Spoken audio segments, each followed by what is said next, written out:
Gaya pacaran Bastian Steele dengan Sita Marino dinyinyiri? Lagi-lagi, kehidupan asmara Bastian Steele dan Sita Marino jadi sorotan.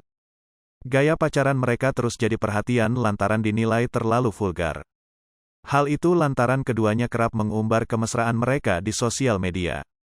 Berulang kali, Bastian dan Sita harus menelan hujatan tersebut sebagai makanan sehari-hari. Ia pun menegaskan bahwa selama ini, sikap dan perilakunya saat pacaran masih tetap dalam batas yang wajar. Selama ini aku jalanin sama Sita sih tetap di batas wajar seperti yang diajarkan orang tua, ucap Bastian, dilansir Tribun Style dari YouTube Trans TV Official pada Rabu, tanggal 15 Juni tahun 2022. Jadi, mau orang berkomentar apa ya itu hak mereka, mungkin itu cara mereka menunjukkan bahwa perilaku mereka seperti itu, imbuhnya. Bastian dan Sita termasuk pasangan yang cuek apabila diberitakan negatif. Mereka memilih untuk menganggap cibiran itu sebagai angin lalu.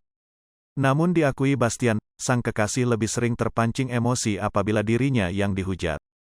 Sita itu sama kayak aku orangnya cuek banget, justru dia itu marahnya kalau ada yang komentar jelek ke aku, bukan ke dianya. Tapi kadang kita itu mikir kayak teman-teman ini yang berkomentar mikir enggak sih aku punya orang tua, Sita juga. Yang bisa main media sosial ya pastinya orang tua mana yang senang anaknya dicaci maki, tutur Bastian. Mantan member Cowboy Junior itu juga mengungkap caranya untuk menenangkan orang tuanya ketika membaca berita negatif soal dirinya. Aku selalu bilang sama mama dan papa bahwa itu hal wajar emang sebagai public figure ya pasti akan dilihat sama semua masyarakat, pungkas Bastian. Hai pemirsa Sri Popo TV, jangan lupa komen, like, dan subscribe, serta tonton terus berita-berita terupdate lainnya ya.